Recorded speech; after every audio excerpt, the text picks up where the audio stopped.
ಗುಲ್ಬರ್ಗಾ ವಾರ್ತೆಗಳ ಪ್ರಾಯೋಜಕರು Devanand sari centre super market Kalaburagi.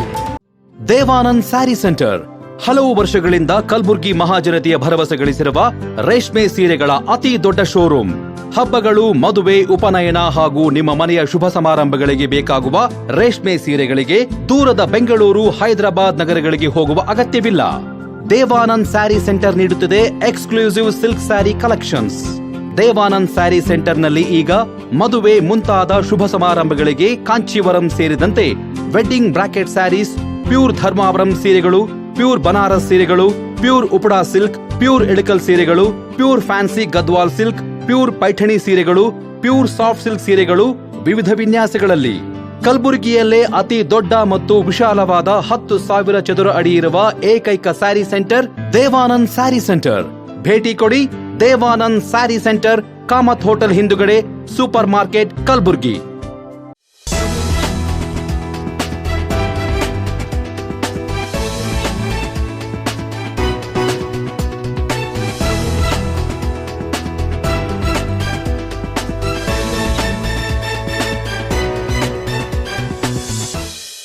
ನಮಸ್ಕಾರ. ಇನ್ ಗುಲ್ಬರ್ಗಾ ವಾರ್ತೆಗಳಿಗೆ ಸ್ವಾಗತ. ಮೊದಲಿಗೆ ಹೆಡ್ಲೈನ್ಸ್. ಕಲ್ಯಾಣ ಕರ್ನಾಟಕಕ್ಕೆ ಬಜೆಟ್ನಲ್ಲಿ ವಿಶೇಷ ಪ್ಯಾಕೇಜ್ಗೆ ಮುತ್ತಣ್ಣ ಎಸ್ ನಡಿಗೇರಿ ಒತ್ತಾಯ. ಛತ್ರಪತಿ ಶಿವಾಜಿ ಮಹಾರಾಜ್ ಜಯಂತಿ ಅಂಗವಾಗಿ ಖರ್ಗೆ ವೃತ್ತದ ಆಟೋ ನಿಲ್ದಾಣದಲ್ಲಿ ಅನ್ನ ಸಂತರ್ಪಣೆ. ಅಂತರರಾಜ್ಯ ಬೈಕ್ ಕಳ್ಳರ ಬಂಧನ. 12.60 ಲಕ್ಷ ಮೌಲ್ಯದ 14 ಬೈಕ್ಗಳು ವಶ. ಒಳ ಮೀಸಲಾತಿಯಲ್ಲಿ ಬಲಗೈ ಸಮುದಾಯಕ್ಕೆ ಅನ್ಯಾಯ. ರಾಜ್ಯಪಾಲರಿಗೆ ಮನವಿ. ಹೋರಾಟದ ಎಚ್ಚರಿಕೆ. ಜಯರಾಜ್ ಬಿ ಪಾಟೀಲ್ ಓಕಳಿಗೆ ರಾಜಕೀಯ ಪ್ರವೇಶಕ್ಕೆ ಆಹ್ವಾನ. ಈಗ ವಾರ್ತೆಗಳ ವಿವರ. ಹಿಂದುಳಿದ ಕಲ್ಯಾಣ ಕರ್ನಾಟಕ ಭಾಗದ ಸಮಗ್ರ ಅಭಿವೃದ್ಧಿಗಾಗಿ ರಾಜ್ಯ ಸರ್ಕಾರ ಮಂಡಿಸಲಿರುವ ಬಜೆಟ್ನಲ್ಲಿ ಹೆಚ್ಚಿನ ಅನುದಾನ ಮೀಸಲಿಡಬೇಕೆಂದು ಕಲ್ಯಾಣ ಕರ್ನಾಟಕ ವಿಕಾಸ ವೇದಿಕೆ ಅಧ್ಯಕ್ಷ ಮುತ್ತಣ್ಣ ಎಸ್ ನಡಿಗೇರಿ ಆಗ್ರಹಿಸಿದರು. ನಗರದಲ್ಲಿ ಸುದ್ದಿಗೋಷ್ಠಿಯಲ್ಲಿ ಮಾತನಾಡಿದ ಅವರು, ಕಲಬುರಗಿ ಜಿಲ್ಲೆಯ ಅಭಿವೃದ್ಧಿಗೆ ವಿಶೇಷ ಆದ್ಯತೆ ನೀಡಬೇಕಿದ್ದು, ಮುಖ್ಯವಾಗಿ ಆರೋಗ್ಯ, ಶಿಕ್ಷಣ, ಕೃಷಿ ಮತ್ತು ಕೈಗಾರಿಕಾ ಕ್ಷೇತ್ರಗಳಲ್ಲಿ ಸಮಗ್ರ ಯೋಜನೆಗಳನ್ನು ಜಾರಿಗೊಳಿಸುವಂತೆ ಮನವಿ ಮಾಡಿದರು. ಕಲಬುರಗಿಯಲ್ಲಿ ನಿಮ್ಹಾನ್ಸ್ ಶಾಖೆಯನ್ನು ಮಂಜೂರು ಮಾಡಬೇಕು. ಇದರಿಂದ ಹೈದರಾಬಾದ್ ಕರ್ನಾಟಕ ಭಾಗದ ಜನರಿಗೆ ಮಾನಸಿಕ ಆರೋಗ್ಯ ಸೇವೆಗಳು ಸುಲಭವಾಗಿ ಲಭ್ಯವಾಗಲಿವೆ ಎಂದು ತಿಳಿಸಿದರು. ಇದಲ್ಲದೆ ಉದ್ಯೋಗ ಅವಕಾಶಗಳನ್ನು ವೃದ್ಧಿಸುವ ನಿಟ್ಟಿನಲ್ಲಿ ಕೌಶಲ್ಯ ಅಭಿವೃದ್ಧಿ ವಿಶ್ವವಿದ್ಯಾಲಯವನ್ನು ಸ್ಥಾಪಿಸಬೇಕು. ಕೃಷಿ ಕ್ಷೇತ್ರದ ಬಲವರ್ಧನೆಗಾಗಿ ಕಲಬುರಗಿಯಲ್ಲಿ ತೊಗರಿ ಕಣಜ ಸ್ಥಾಪನೆ ಮಾಡುವುದು ಹಾಗೂ ತೊಗರಿ ಪಾರ್ಕ್ ನಿರ್ಮಾಣಕ್ಕೆ ಕ್ರಮ ಕೈಗೊಳ್ಳಬೇಕು ಎಂದು ಒತ್ತಾಯಿಸಿದರು. ತೋಟಗಾರಿಕೆ ಕ್ಷೇತ್ರದ ಅಭಿವೃದ್ಧಿಗಾಗಿ ಪ್ರತ್ಯೇಕ ತೋಟಗಾರಿಕೆ ವಿಶ್ವವಿದ್ಯಾಲಯವನ್ನು ಆರಂಭಿಸುವುದು ಅಗತ್ಯವಿದೆ. ನೀರಾವರಿ ಯೋಜನೆಗಳಿಗೆ ಹೆಚ್ಚಿನ ಅನುದಾನ ನೀಡಬೇಕು. ಜೊತೆಗೆ ಕೃಷಿ ಆಧಾರಿತ ಕೈಗಾರಿಕೆಗಳು, ಪ್ರವಾಸೋದ್ಯಮ, ಕ್ರೀಡಾ ಕ್ಷೇತ್ರಗಳಿಗೆ ಉತ್ತೇಜನ ನೀಡುವ ಯೋಜನೆಗಳನ್ನು ಬಜೆಟ್ನಲ್ಲಿ ಒಳಗೊಳ್ಳಬೇಕು ಎಂದು ಹೇಳಿದರು. ಕಲ್ಯಾಣ ಕರ್ನಾಟಕ ಭಾಗವು ಇತಿಹಾಸಾತ್ಮಕವಾಗಿ ಹಿಂದುಳಿದ ಪ್ರದೇಶವಾಗಿದ್ದು, ಸಮತೋಲನ ಅಭಿವೃದ್ಧಿ ದೃಷ್ಟಿಯಿಂದ ವಿಶೇಷ ಪ್ಯಾಕೇಜ್ ಘೋಷಿಸುವುದು ಅಗತ್ಯವಾಗಿದೆ. ಈ ಮೂಲಕ ಸ್ಥಳೀಯ ಯುವಕರಿಗೆ ಉದ್ಯೋಗ ಅವಕಾಶಗಳು ಸೃಷ್ಟಿಸುವುದರ ಜೊತೆಗೆ ಆರ್ಥಿಕ ಚಟುವಟಿಕೆಗಳು ಚುರುಕುಗೊಳ್ಳಲಿವೆ ಎಂದು ಅಭಿಪ್ರಾಯಪಟ್ಟರು. ರಾಜ್ಯ ಸರ್ಕಾರ ಈ ಬಾರಿ ಬಜೆಟ್ನಲ್ಲಿ ಕಲ್ಯಾಣ ಕರ್ನಾಟಕ ಭಾಗದ ಜನರ ಆಶಾಭಾವನೆಗಳನ್ನು ಈಡೇರಿಸುವಂತೆ ವೇದಿಕೆ ವತಿಯಿಂದ ಮನವಿ ಸಲ್ಲಿಸಲಾಗಿದೆ ಎಂದು ತಿಳಿಸಿದ್ದಾರೆ. ಅದರಾಗೆ ನಮ್ಮ ಕಲ್ಯಾಣ ಕರ್ನಾಟಕ ಭಾಗದಾಗ ಹೆಚ್ಚಿಗೆ ಹಿಂದುಳಿದ ತಾಲೂಕುಗಳ ಹಿಂದುಳಿದ ಜಿಲ್ಲೆ ಅದ. ಈ ಪ್ರತಿಯೊಂದು ಕ್ಷೇತ್ರವಾರು ವಲಯವಾರು ತೊಗೊಂಡ್ರಿಗೂ ನಾವು ಸಾಕಷ್ಟು ಪ್ರಮಾಣದಾಗ ಹಿಂದುಳಿದೀವಿ. ಅದಕ್ಕೆ ಈಗ ಬರ್ತಕ್ಕಂಥ ರಾಜ್ಯ ಸರ್ಕಾರದ ಬಜೆಟ್ನಲ್ಲಿ ನಾವು ರಾಜ್ಯ ಸರ್ಕಾರ ವಿನಂತಿ ಮಾಡ್ಕೋತೀವಿ. ಈ ನಾವು ಏನು ಬೇಡಿಕೆಗಳು ಸಲ್ಲಿಸಿವಿ ಆ ಬೇಡಿಕೆಗಳು ಈಡೇರಿಸ್ತಕ್ಕಂಥ ಕೆಲಸ ಮಾಡಬೇಕಂತ ವಿನಂತಿ ಮಾಡ್ತೀವಿ. ಮೊದಲನೇದಾಗಿ ಹೇಳ್ಬೇಕಂತಂದ್ರೆ ಆರೋಗ್ಯ ಕ್ಷೇತ್ರಕ್ಕೆ ನಾವು ಶ್ರೀನಿವಾಸ್ ಪಾಟೀಲ್ ಅವರಿಗೆ ಅಭಿನಂದನೆಗಳು ಈ ಪತ್ರಿಕಾಗೋಷ್ಠಿ ಮೂಲಕ ಸಲ್ಲಿಸ್ತೀವಿ. ಯಾಕಪ್ಪ ಅಂತಂದ್ರೆ ಏನು ಆರೋಗ್ಯ ಕ್ಷೇತ್ರಕ್ಕೆ ಏನು ಕೆಲಸ ಆಗಬೇಕು, ಮ್ಯಾಕ್ಸಿಮಮ್ ಕೆಲಸ ಆಗ್ಯಾವ. ಈಗ ಸದ್ಯಕ್ಕೆ ಏನಾಗಬೇಕಪ್ಪ ಅಂತಂದ್ರೆ ನಿಮ್ಹಾನ್ಸ್ ಶಾಖೆ ಆಗಬೇಕು ಕಲಬುರಗಿಗೆ. ಇಂದಿರಾ ಗಾಂಧಿ ತಾಯಿ ಮತ್ತು ಮಕ್ಕಳ ಸಂಸ್ಥೆ ಅಂತಂದ್ರೆ ಆಸ್ಪತ್ರೆ ಶಾಖೆ ಕಲಬುರಗಿ ಮಾಡ್ತೀವಿ ಅಂತ ಅಂತಾರೆ. ನಿಮ್ಹಾನ್ಸ್ ಸಂಸ್ಥೆ ಜೊತೆಗೆ ಅದು ಆಸ್ಪತ್ರೆ ಮಾಡ್ತೀವಿ ಅಂತಂದ್ರೆ ಅದು ಆದಷ್ಟು ಬೇಗನೆ ಈ ಸಚಿವ ಸಂಪುಟದಾಗ ಅನುಮೋದನೆಯಾಗಿ, ಘೋಷಣೆಗೆ ಸೀಮಿತ ಆಗ್ಬಿಡೋದು, ಅನುಮೋದನೆಯಾಗಿ ಅದು 2 ಹಾಸ್ಪಿಟಲ್ ಕಲಬುರಗಿಯಲ್ಲಿ ಸ್ಥಾಪನೆ ಆಗಿರ್ತಕ್ಕಂಥ ಕೆಲಸ ಅಂದರೆ ಒಟ್ಟಾಗಿ ಅದಕ್ಕೆ ಅನುದಾನ ಮೀಸಲಿಟ್ಟು ಕೆಲಸ ಸ್ಟಾರ್ಟ್ ಆಗಬೇಕಂತೇಳಿ ವಿನಂತಿ ಇದೆ. ಅದ್ರ ಜೊತೆಗೆ ಮೈಸೂರಿನಲ್ಲೇನು ಅಖಿಲ ಭಾರತೀಯ ವಾಕ್ ಮತ್ತು ಶ್ರವಣ ಸಂಸ್ಥೆ ಶಾಖೆ ಅದ ಮೈಸೂರದಾಗ ಮೇನ್ ಬ್ರಾಂಚ್ ಅದ. ಅದ್ರದ್ದು ಶಾಖೆ ಮೊನ್ನೆ 1 ತಿಂಗಳಿಂದ ಅವರು ದಿನೇಶ್ ಗುಂಡೂರವರು ಅದರೊಂದು ಬ್ರಾಂಚ್ ಉತ್ತರ ಕರ್ನಾಟಕ ಕೊಡ್ತೀವತ್ತಂದ್ರೆ ಆ ಉತ್ತರ ಕರ್ನಾಟಕಕ್ಕೆ ಏನು ಕೊಡ್ತಂದ್ರೆ ಅದು ಆ ಶಾಖೆ ಕಲಬುರಗಿ ಕೊಡ್ಬೇಕಂತೇಳಿ ನಮ್ಮದೊಂದು ವಿನಂತಿ. ಅದೇ ರೀತಿ ಶಿಕ್ಷಣ ಕ್ಷೇತ್ರದಾಗ ನಾವು SSLC ರಿಸಲ್ಟ್ ತೋರಿ PUC ರಿಸಲ್ಟ್ ತೋರಿ ಸಾಕಷ್ಟು ಹಿಂದೆ ಉಳಿದಿದ್ದೀವಿ. ಇವೆಲ್ಲ ಅಸಮತೋಲನ ನಿವಾರಣೆ ಆಗಬೇಕಂತಂದ್ರೆ ನಮ್ಮಲ್ಲಿ ಕೌಶಲ್ಯಾಭಿವೃದ್ಧಿ ಯೂನಿವರ್ಸಿಟಿ ಸ್ಥಾಪನೆ ಆಗಬೇಕು. 2018ದಾಗ ಕೇಂದ್ರ ಸಚಿವರಾಗಿದ್ದರು ಅನಂತಕುಮಾರ್ ಹೆಗಡೆ ಅವರು ಕಲಬುರಗಿಗೆ ಸ್ಕಿಲ್ ಯೂನಿವರ್ಸಿಟಿ ಕೊಡ್ತೀವಿ ಅಂತ ಪ್ರಾಮಿಸ್ ಮಾಡಿದರು. ಅದಾದ ನಂತರ 2022-23ದಾಗ ಬಿ ಶ್ರೀರಾಮುಲು ಸಾಹೇಬರು ಹೇಳಿದರು ಸ್ಕಿಲ್ ಯೂನಿವರ್ಸಿಟಿ ಏನಾದರೂ ಪ್ರಪೋಸಲ್ ಮಾಡ್ತೀವಿ ಅಂದ್ರೆ ನಾವು ಕಲಬುರಗಿ ಕೊಡ್ತೀವಿ ಅಂತೇಳಿ. ಈಗ ಅದೇ ಸ್ಕಿಲ್ ಯೂನಿವರ್ಸಿಟಿ ಕಲಬುರಗಿ ಕೊಡಿ ಅಂತೇಳಿ ನಮ್ಗೊಂದು ಡಿಮಾಂಡ್ ಅದ. ಲಾಸ್ಟ್ ಸಚಿವ ಸಂಪುಟ ಸಭೆದಾಗ ಸಂಡೂರು ಕೊಡ್ತೀವಿ ಅಂತಂದ್ರೆ ಅದಕ್ಕೆ ನಮ್ಗೆ ವಿರೋಧ ಅದ. ಯಾಕಪ್ಪ ಅಂತಂದ್ರೆ ಸಂಡೂರ್ಗೆ ಏನೂ ಪ್ರಪೋಸಲೇ ಇಲ್ಲ. ಆಲ್ರೆಡಿ ಇಬ್ಬರು ಮಿನಿಸ್ಟ್ರುಗಳು ಕಲಬುರಗಿ ಕೊಡ್ತೀವಿ ಅಂತೇಳಿ ಹೇಳಿಕೆ ಕೊಟ್ಟದಕ್ಕೆ ನೀವು ಏನು ಪ್ರಪೋಸಲ್ ಇಲ್ಲದೆ ನಿಮ್ಮದು ರಾಜಕೀಯ ಒಳ ಒಪ್ಪಂದ ನೀವು ಸಂಡೂರು ಕೊಯ್ತೀರಿ ಅಂದ್ರೆ ತಪ್ಪಾಗ್ತದೆ. ಡಿವಿಷನ್ ಹೆಡ್ ಕ್ವಾರ್ಟರ್ಸ್ದಾಗ ಕಲಬುರಗಿ, ಅದಕ್ಕೆ ನೀವು ಕೌಶಲ್ಯಾಭಿವೃದ್ಧಿ ಏನು ಯೂನಿವರ್ಸಿಟಿ ಕೇಳ್ಕೊತೀವಿ, ಅದು ಕಲಬುರಗಿ ಮಾಡಿ ಅಂತೇಳಿ ನಮ್ಮದೊಂದು ವಿನಂತಿ ಇದೆ. ಅದಾದ ನಂತರ ಕೃಷಿ ಕ್ಷೇತ್ರದಾಗ ಈಗ ನಮ್ಮಲ್ಲಿ 6 ಅಣೆಕಟ್ಟುಗಳು ಕಲಬುರಗಿ ಡಿಸ್ಟಿಕ್ದಾಗ 6 ಅಣೆಕಟ್ಟುಗಳು ಸಾಕಷ್ಟು ನೈಸರ್ಗಿಕ ಸಂಪನ್ಮೂಲ ಅಂದರೆ ನದಿ ನೀರಿನ ಮೂಲ ಹೆಚ್ಚಿಗೆ, ಆದರೆ ಅದರದ್ದು ಸದ್ಬಳಕೆ ಸರಿಯಾಗಿ ಆಗ್ತಿಲ್ಲ. ನಮ್ಮಲ್ಲಿ 6 ಡ್ಯಾಮ್ ಅದಾವೆ. ಆ ಡ್ಯಾಮಿಂದ ಹೆಂಗದ ಅಂತಂದ್ರೆ ನಮ್ಮ ದಾಖಲಾತಿಗಳ ಪ್ರಕಾರ ನಾವು ವಿಚಾರ ಮಾಡಿದ್ರೆ ಒಂದೊಂದು 60-70-100 ಕಿಲೋಮೀಟ್ರ್ ತನಕ ಎಡದಂಡೆ ಬಲದಂಡೆ ಕಾಲುವೆ ಅದ ಅಂತೇಳಿ ದಾಖಲಾತಿಗಳು ಇರ್ತಾವೆ.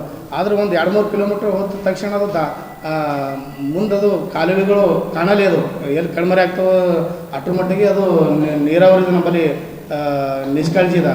ಅದಕ್ಕೆ ನಾವೇನು ಹೇಳ್ತೀವಿ, ಈಗೇನು ಕಾಲುವೆಗಳೇನು ಇದು ಆಗ್ಯಾವಲ್ಲ ಅವು ಕಾಲುವೆಗಳು ಆಧುನೀಕರಣಗೊಳಿಸಿ ಅವಕ್ಕೆ ದುರಸ್ತಿ ಮಾಡಿ ಒಟ್ಟಾರೆ ಅವು ಡ್ಯಾಮಿಂದ ನೀರು ಅಣೆಕಟ್ಟುಗಳ ನೀರವ ಅದು ರೈತರು ಹೊಲಗಳಿಗೆ ಸರಿಯಾಗಿ ಹೊಲಗಳಿಗೆ ತಲುಪತಕ್ಕಂಥ ಕೆಲಸ ಆಗಬೇಕು. ಅದಕ್ಕೆ ಈಗೇನು 6 ಡ್ಯಾಮ್ ಆ ಡ್ಯಾಮಿಂದು ನೀರಿನ ಸದ್ಬಳಕೆ ಆಗೋಂಥ ಯೋಜನೆಗಳನ್ನು ಸರ್ಕಾರ ಘೋಷಣೆ ಮಾಡಬೇಕು. ಕಲಬುರಗಿ ಜಿಲ್ಲೆ ಕರ್ನಾಟಕದಲ್ಲಿ ಅತಿ ಹೆಚ್ಚು ಬಿತ್ತನೆ ಭೂಮಿ ಹೊಂದಿರುವ ಪ್ರದೇಶ ನಮ್ಮ ಜಿಲ್ಲೆದಾಗದ. ಅದಕ್ಕೆ ನಾವು ಕೇಳ್ತೀವಿ, ಈ ಎಲ್ಲ ಕಡೆ ಅಗ್ರಿಕಲ್ಚರ್ ಮತ್ತು ತೋಟಗಾರಿಕೆ ವಿಶ್ವವಿದ್ಯಾಲಯ ರಾಜ್ಯ ಸರ್ಕಾರ ಸ್ಥಾಪನೆ ಮಾಡಿದ. ನಮ್ಮ ಕಲಬುರಗಿಗೂ ತೋಟಗಾರಿಕೆ ಮತ್ತು ಕೃಷಿ ವಿಶ್ವವಿದ್ಯಾಲಯ ಎರಡು ಜಾಯಿಂಟಾಗಿ ಬಾಗಲಕೋಟೆದಾಗ ಯಾವ ರೀತಿ ಇದೆ ಆ ರೀತಿ ಇಲ್ಲಿ ವಿಶ್ವವಿದ್ಯಾಲಯ ಸ್ಥಾಪನೆ ಮಾಡಿ ಅಂತೇಳಿ ಒಂದು ಬೇಡಿಕೆ ಇದೆ. ಈ ಉದ್ಯೋಗ ಕೈಗಾರಿಕಾ ಕ್ಷೇತ್ರದ ಬಗ್ಗೆ ಬರಬೇಕಂದ್ರೆ ನಮ್ಮಲ್ಲಿ ಅತಿ ಹೆಚ್ಚು ಬಡತನದ ನಿರುದ್ಯೋಗದ ವಲಸೆ ಇದೆ. ದಿನಾಲು ಒಂದು 30-40 ಬಸ್ ಹೋಗ್ತಾರೆ ಗೌರ್ಮೆಂಟದು, ವಲಸೆ ಜನ ಹೋಗ್ತಾರೆ. ಬೆಂಗಳೂರು ಕಲಿ ಪುನಃ ಬಾಂಬೆಗೆ ಹೋಗ್ತಾರೆ, ಹೈದರಾಬಾದ್ಗೆ ಹೋಗ್ತಾರೆ. ಈ ಟ್ರೈನ್ಗಳು ಸಾಕಷ್ಟು ಸಮಸ್ಯೆ ಇದೆ. ಆ ಟ್ರೈನಿಗೆ ಜನ ವಲಸೆ ದಿನ ಹೋಗ್ತಾರೆ ಬೆಂಗಳೂರು ಮೆಟ್ರೋ ಸಿಟಿಗೆ. ಅದಕ್ಕೆ ಕೇಂದ್ರ ಸರ್ಕಾರದ ಏನದ PM ಮಿತ್ರ ಜವಳಿ ಪಾರ್ಕ್ ಘೋಷಣೆ ಆಗಿದೆ. ಘೋಷಣೆಯಾಗಿ 3 ವರ್ಷ ಆಯ್ತು. ರಾಜ್ಯ ಸರ್ಕಾರ ಇಲ್ಲಿ ಮೂಲಭೂತ ಸೌಕರ್ಯ ಯಾವುದೇ ಸೌಕರ್ಯ ಕಲ್ಪಿಸ್ತಕ್ಕಂಥ ಕೆಲಸ ಮಾಡಿಲ್ಲ. KKDBಲಿಂದ 50 ಕೋಟಿ ರೂಪಾಯಿ ಕೊಟ್ಟಿದ್ದಾವೆ ಅಂತ ಹೇಳ್ತಾರೆ. ಕೊಟ್ಟಿದ್ದಾವೆ ಅಂತ ಹೇಳಿ 1 ವರ್ಷ ಆಯಿತು. ಅದರಲ್ಲಿ ಮೂಲಭೂತ ಸೌಲಭ್ಯ ಮಾಡ್ತಕ್ಕಂಥ ಕೆಲಸ ಇನ್ನೂ ಆಗಿಲ್ಲ. ಅದಕ್ಕೆ ನಾವು ರಾಜ್ಯ ಸರ್ಕಾರಕ್ಕೆ ಈ ಮೂಲಕ ಮತ್ತೊಮ್ಮೆ ವಿನಂತಿ ಮಾಡ್ಕೋತೀವಿ, ಏನು PM ಟೆಕ್ಸ್ಟೈಲ್ ಪಾರ್ಕ್ ಏನು ಘೋಷಣೆ ಆಗಿದೆ ಅದಕ್ಕೆ ನೀವು ಮೂಲಭೂತ ಸೌಕರ್ಯಗಳು ಕೊಟ್ಟು ಆದಷ್ಟು ಬೇಗನೆ ಅದನ್ನು ಸ್ಟಾರ್ಟ್ ಆಗತಕ್ಕಂಥ ಕೆಲಸ ಶೀಘ್ರವಾಗಿ ಮಾಡಬೇಕಂತೇಳಿ ವಿನಂತಿ ಇದೆ. ಕಲಬುರಗಿ ನಗರದ ಖರ್ಗೆ ವೃತ್ತದಲ್ಲಿ ಛತ್ರಪತಿ ಶಿವಾಜಿ ಮಹಾರಾಜ್ ಜಯಂತಿಯನ್ನು ಸಡಗರ ಸಂಭ್ರಮದಿಂದ ಆಚರಿಸಲಾಯಿತು. ಛತ್ರಪತಿ ಶಿವಾಜಿ ಮಹಾರಾಜರ ಜಯಂತ್ಯೋತ್ಸವದ ಪ್ರಯುಕ್ತ ನಗರದ ಖರ್ಗೆ ವೃತ್ತದಲ್ಲಿರುವ ಛತ್ರಪತಿ ಶಿವಾಜಿ ಮಹಾರಾಜರ ಆಟೋ ನಿಲ್ದಾಣದಲ್ಲಿ ಅಧ್ಯಕ್ಷ ಶಿವಕುಮಾರ್ ಪಾಟೀಲ್ ಅವರ ನೇತೃತ್ವದಲ್ಲಿ ಅನ್ನ ಸಂತರ್ಪಣೆ ಕಾರ್ಯಕ್ರಮವನ್ನು ಹಮ್ಮಿಕೊಳ್ಳಲಾಯಿತು. ಕಾರ್ಯಕ್ರಮದ ಬಳಿಕ ಮಾತನಾಡಿದ ಶಿವಕುಮಾರ್ ಪಾಟೀಲ್ ಅವರು, ಮಹಾರಾಜರ ಜಯಂತಿ ಅಂಗವಾಗಿ ಸಾರ್ವಜನಿಕರಿಗೆ ಅನ್ನ ಸಂತರ್ಪಣೆ ಮಾಡುವ ಮೂಲಕ ಸ್ಮರಣೆ ಮಾಡಲಾಗಿದೆ ಎಂದರು. 19 ವರ್ಷ ಆಯ್ತು ಸರ್ ಇದು ಮಾಡ್ಕೊತ ಬಂದೀವಿ. ನಮಗೆ ಸ್ವಲ್ಪ ಒಂದು 4 ಗಾಡಿ ನಿಂದಿರ್ಸ್ಲಿಕ್ಕೆ ಜಾಗ ಕೊಡ್ಬೇಕಂತ ನಮ್ಮ ಅವಶ್ಯಕತೆ ಅದ ಸರ್. ಒಂದು ಇದೇ ಪ್ರಮಾಣದಾಗ ಒಂದು ದೊಡ್ಡ ಪ್ರಮಾಣದಾಗ ಒಂದು ಸಾರ್ತಿ ಮಾಡ್ಬೇಕಂತೆಲ್ಲ ಆಟೋದವರು ಎಲ್ಲ ಆಟೋ ಚಾಲಕರು ಎಲ್ಲರೂ ಇಲ್ಲಿ ಪ್ರತಿಯೊಂದು ಊರ್ಲಿಂದ ಬರ್ತಾರೆ ಇಲ್ಲಿ ಜನ, ಅವರಿಗೆ ಆಟೋ ಕಂಪಲ್ಸರಿ ಬೇಕೇ ಸರ್. ಎಲ್ಲ ಜಯಂತಿ ಮಾಡ್ತೀವಿ ಸರ್. ಅಂಬೇಡ್ಕರ್ ಜಯಂತಿ ಆಗಲಿ, ನಮ್ಮ ಶಿವಾಜಿ ಜಯಂತಿ ಆಗಲಿ, ಬಸವಣ್ಣ ಜಯಂತಿ ಆಗಲಿ, ನಮ್ಮ ಶಿವ ಜಯಂತಿ ಆಗಲಿ, ಎಲ್ಲ ಜಯಂತಿ ಮಾಡ್ತೀವಿ ಸರ್. ಎಲ್ಲ ಆಟೋ ಚಾಲಕರು ಎಲ್ಲರೂ ಮಂದಿ ನಮಗೆ ಒಂದು ಸ್ಟ್ಯಾಂಡ್ ಬೇಕು ರೀ ಅಷ್ಟೇ. ಒಂದು 19 ವರ್ಷ ಆಯ್ತು ಸರ್ ಇದು ರಿಂಗ್ ರೋಡ್ ಇದ್ದಿದ್ದಿಲ್ಲ, ಅವಾಗ ಹಿಡಿದು ನಾವು ಮಾಡ್ಕೊತ ಬಂದೀವಿ ಸರ್. ನಮ್ಮ ಆಟೋದ ಚಾಲಕರು ಎಲ್ಲರೂ ಒಂದು 100 ರೂಪಾಯಿ ಹಾಕಿ ಸರ್, ಒಂದು 50 ಕಿಲೋ ಅಕ್ಕಿ ಹಾಕಿ ಎಲ್ಲರಿಗೆ ಅನ್ನದಾನ ಮಾಡಬೇಕಂತ ದೇವ್ರ ಪ್ರಸಾದ ಮಾಡಲಿದ್ದೀವಿ ಸರ್. ಇದೇ ಸಂದರ್ಭದಲ್ಲಿ ಆಟೋ ಚಾಲಕರು ತಮ್ಮ ಸಮಸ್ಯೆಗಳನ್ನು ಮುಂದಿಟ್ಟರು. ಕಳೆದ ಸುಮಾರು 19 ವರ್ಷಗಳಿಂದ ಇಲ್ಲಿ ಆಟೋ ನಿಲುಗಡೆ ಮಾಡುತ್ತಾ ಬಂದಿದ್ದರೂ ಇತ್ತೀಚೆಗೆ ಪೊಲೀಸ್ ಇಲಾಖೆ ಅವಕಾಶ ನೀಡುತ್ತಿಲ್ಲ. ಆದ್ದರಿಂದ ಆಟೋ ನಿಲುಗಡೆಗೆ ಸೂಕ್ತ ಸ್ಥಳಾವಕಾಶ ಕಲ್ಪಿಸಬೇಕೆಂದು ಮನವಿ ಮಾಡಿದರು. ಇಲ್ಲಿಯವರೆಗೆ ಪ್ರತಿ ವರ್ಷ ಮಹಾತ್ಮರ ಜಯಂತಿಗಳನ್ನು ಆಚರಿಸುತ್ತಾ ಬಂದಿರುವುದಾಗಿ ಸಂಘದ ಪದಾಧಿಕಾರಿಗಳು ತಿಳಿಸಿದ್ದಾರೆ. ಇಲ್ಲಿ ಏನದ ಸರ್, ನಮಗೆ ಆಟೋ ಸ್ಟ್ಯಾಂಡ್ನಾಗ ಆಟೋ ಹಚ್ಚಲಕ್ಕೆ ಕೊಡಲಾಗ್ಯಾರ ರೀ. 4 ಆಟೋನು ರಿಕ್ವೆಸ್ಟ್ ಮಾಡಿ ಕೇಳತ್ತೀವಿ ರೀ, 4 ಆಟೋ ನಮಗೆ ಜಾಗ ಕೊಡ್ರಿ ಅಂತ.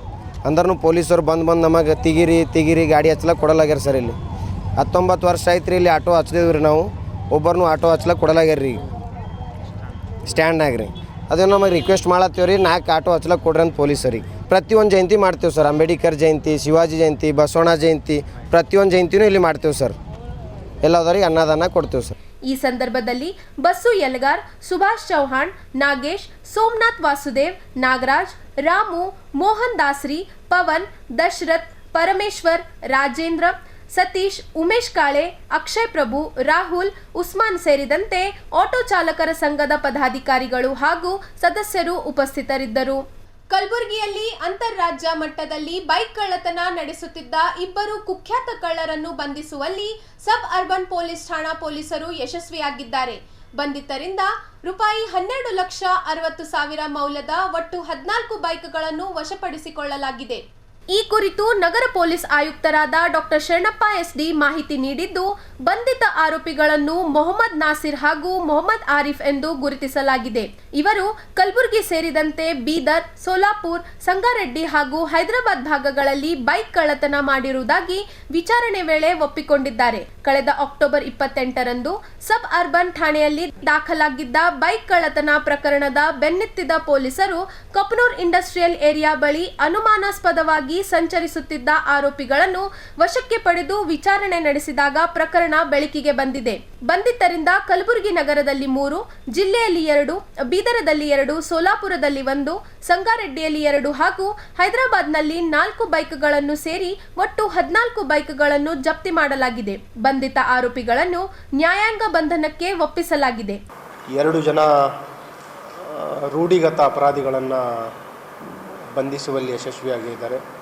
ಇವರು ಬೇಸಿಕಲಿ ರೂಢಿಗತ ಬೈಕ್ ಲಿಫ್ಟರ್ಸ್, ಏನು ದ್ವಿಚಕ್ರ ವಾಹನ ಕಳ್ಳತನ ಮಾಡ್ತಾರೆ, ಅಂತಹ 2 ಜನ ಆರೋಪಿಗಳನ್ನು ಬಂಧಿಸಿದ್ದಾರೆ. ಬಂಧಿತ ಆರೋಪಿಗಳಿಬ್ಬರು, ಒಬ್ಬರು ಮೊಹಮ್ಮದ್ ನಾಸೀರ್ ಅಂತ 24 ವರ್ಷ, ಇನ್ನೊಬ್ಬನು ಮೊಹಮ್ಮದ್ ಆರಿಫ್ ಅಂತ 19 ವರ್ಷ. ಇಬ್ಬರು ಇದೇ ಕಲಬುರಗಿ ನಗರದ ರೋಜಾ ಏರಿಯಾದವರಿದ್ದಾರೆ. ಮತ್ತು ಇವರ ಬಂಧನದಿಂದ ಸುಮಾರು 12.5 ಲಕ್ಷಕ್ಕಿಂತ ಹೆಚ್ಚು ಬೆಲೆ ಬಾಳುವ ವಿವಿಧ 14 ದ್ವಿಚಕ್ರ ವಾಹನಗಳು ಏನು ಕಳ್ಳತನ ಆಗಿದ್ದು ಅವುಗಳನ್ನು ರಿಕವರಿ ಮಾಡಿದ್ದಾರೆ. ಈ 14 ದ್ವಿಚಕ್ರ ವಾಹನಗಳು ಏನು ಕಳ್ಳತನ ಮಾಡಿದ್ರು ಅವುಗಳ ಒಂದು ನಾವು ಬ್ರೇಕಪ್ಪನ್ನು ನೋಡಿದಾಗ ಇವರ ಒಂದು ಏನು ಜಾಲ ಇದೆ, ಆರಂಭದಲ್ಲಿ ಸ್ಥಳೀಯ ಅಪರಾಧ ಮಾಡ್ತಾಯಿದ್ರು ಕಲಬುರಗಿ ನಗರದಲ್ಲಿ, ನಂತರ ಕಲಬುರಗಿ ಜಿಲ್ಲೆಯಲ್ಲಿ ಮಾಡ್ತಾಯಿದ್ರು, ನಂತರ ಅವರು ಅಂತರ್ಜಿಲ್ಲಾ ಆಯಿತು, ನಂತರ ಈಗ ಅಂತಾರಾಜ್ಯ ಅವರ ನೆಟ್ವರ್ಕನ್ನು ಭೇದಿಸುವಲ್ಲಿ ನಮ್ಮ ತಂಡ ಯಶಸ್ವಿಯಾಗಿದೆ. ಇವರು ಕಲಬುರಗಿ ನಗರದಲ್ಲಿ 3 ಬೈಕ್ ಥೆಫ್ಟ್ ಮಾಡಿದ್ದಾರೆ. ಕಲಬುರಗಿ ಜಿಲ್ಲೆಯಲ್ಲಿ 2 ಬೈಕ್ ಅಫೆನ್ಸ್ ಮಾಡಿದ್ದಾರೆ. ಅದಲ್ಲದೆ ಪಕ್ಕದ ಬೀದರ್ ಜಿಲ್ಲೆಯಲ್ಲಿ 2 ಬೈಕ್ ಥೆಫ್ಟ್ ಮಾಡಿದ್ದಾರೆ. ಮತ್ತು ನಾನು ಹೇಳಿದೆ ಅಂತಾರಾಜ್ಯ ಅಂತ ಮಹಾರಾಷ್ಟ್ರದ ಸೋಲಾಪುರದಲ್ಲಿಯೂ ಕೂಡ ಒಂದು ಅಪರಾಧ ಮಾಡಿದ್ದಾರೆ. ಅಲ್ಲಿ ಫೌಜ್ದಾರ್ ಚಾವಡಿ ಪೊಲೀಸ್ ಸ್ಟೇಷನಲ್ಲಿ ಒಂದು ಅಪರಾಧ ಮಾಡಿದ್ದಾರೆ. ಅದಲ್ಲದೆ ತೆಲಂಗಾಣ ರಾಜ್ಯದ 2 ನಗರಗಳಲ್ಲಿ, ಒಂದು ಸಂಗಾರೆಡ್ಡಿಯಲ್ಲಿ 2 ಬೈಕ್ ಲಿಫ್ಟ್ ಮಾಡಿದ್ದಾರೆ ಸಂಗಾರೆಡ್ಡಿ ಜಿಲ್ಲೆಯಲ್ಲಿ, ಮತ್ತು ಹೈದರಾಬಾದ್ ನಗರದಲ್ಲಿ 4 ವಿವಿಧ ಪೊಲೀಸ್ ಸ್ಟೇಷನ್ಗಳಲ್ಲಿ 4 ದ್ವಿಚಕ್ರ ವಾಹನಗಳನ್ನು ಕಳ್ಳತನ ಮಾಡಿದ್ದಾರೆ.